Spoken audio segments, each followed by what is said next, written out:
Ladies and gentlemen, now podcasting, number one, Ellen.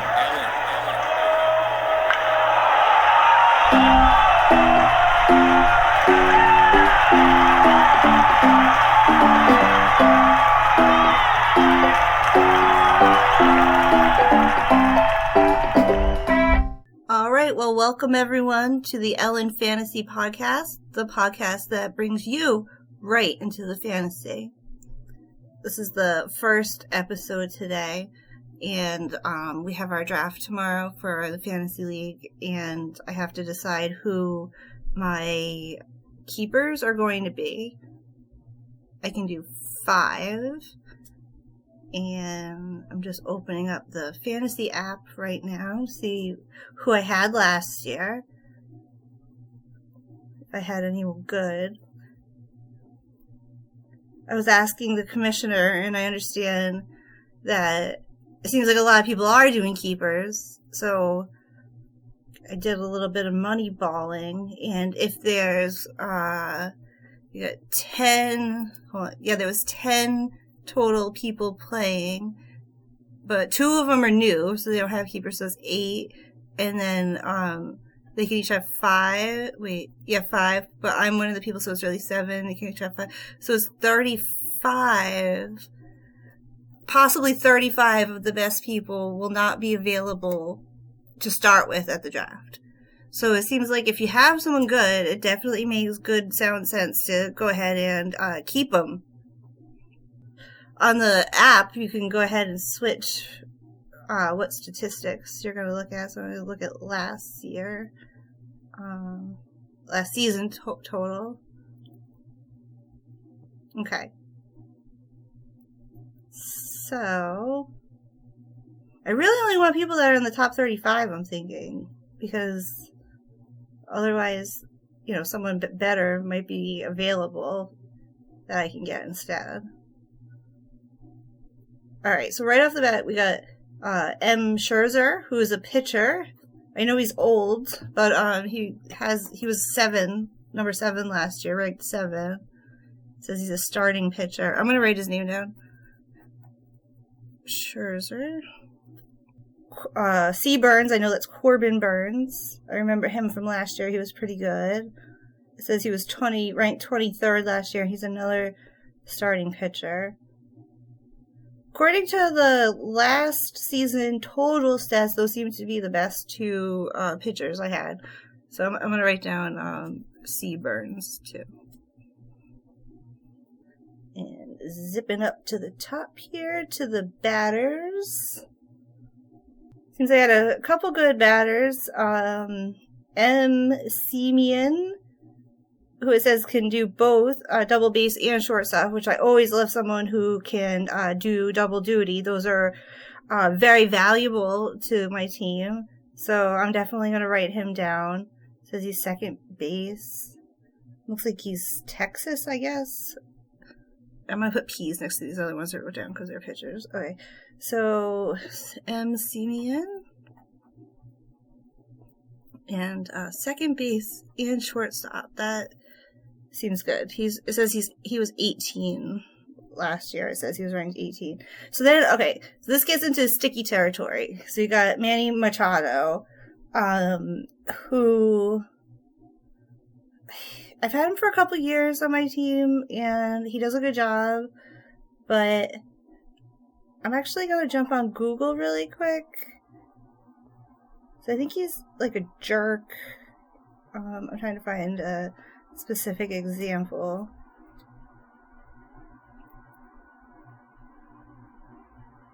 Okay, well, it's not pulling up any real specific examples, but I just typed in Manny Machado jerk, for example, and the first thing that came up is Manny Machado is a big jerk. See why here. Manny Machado is a dirty player, MLB. Those are the top 2 results, so I think that really tells you something. Makes it kind of hard. Okay. I'm going to write him down because I think he's one of the best ones. Some of the other guys I have that I'm not going to keep, I don't even know who some of these people are. D. Varsho, no clue. Jay Abreu, I think he was okay last year, but probably not a keeper. Lindor, who I think is like supposed to be good. I think he's like makes a lot of money. Then we have Jay Proffer. No idea. B. Reynolds says he's ranked 31, but I don't really have him standing out in my mind from last year as being someone really good. So I'm thinking I'm just not going to keep him. I think I might just end up keeping the 4. K. Marte, A. Riley, and Nick Lowe, N. Lowe. I don't know who that is. So anyways, those are going to be the 4. I think I'm just going to do 4 keepers. So we're going to do M. Scherzer, C. Burns, M. Semien, and M. Machado, even though he is a dirty player. All right. I'd like to give a special shout out right now to Oscar Mayer for always providing the best hot dogs at all the baseball games.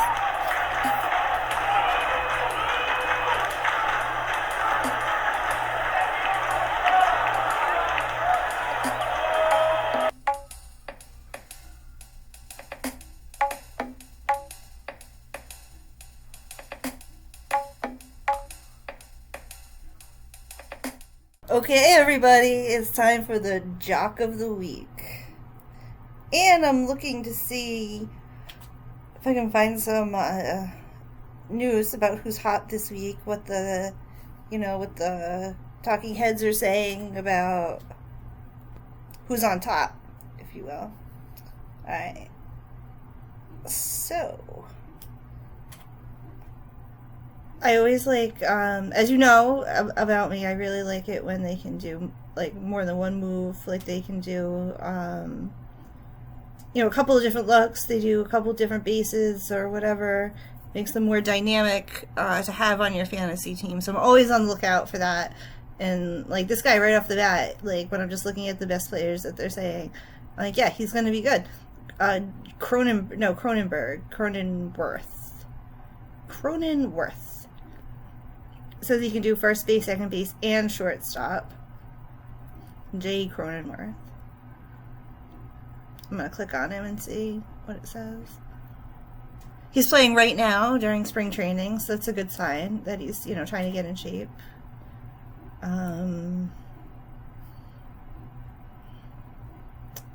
Cactus League, that's funny.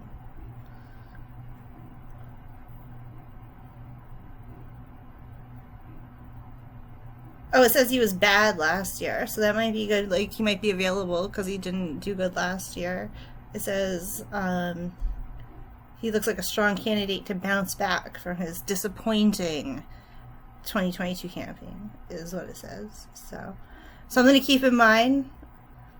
I'm going to see what people are saying about him. That's always... Oh, that's kind of funny. This guy, James Peeler, in the chat says Crone Zone, he calls him. That's pretty good. Okay. Oh no. We have a comment about what I just saw. Scott says whoever wrote the player update on Cronenworth is an idiot. He was an all-star last year. How is that considered a disappointing campaign? So that's why I like to look at the chat. Someone else is also saying Crone Zone, so I'm not sure. Maybe that's just like his nickname. That might not have been an original. I guess he was a rookie last year, according to Coach Bad. You know what? I'm going to write down Cronenworth because I'm going to remember him for my draft tomorrow. It seems like he's a hot player of the week. I mean, a jock of the week. He's a hot jock. It's a hot jock. And his name is Jake. Jake the hot jock. All right, Cronenworth. And... Wait, did he play a lot of different positions too? Did he do that? I think he did.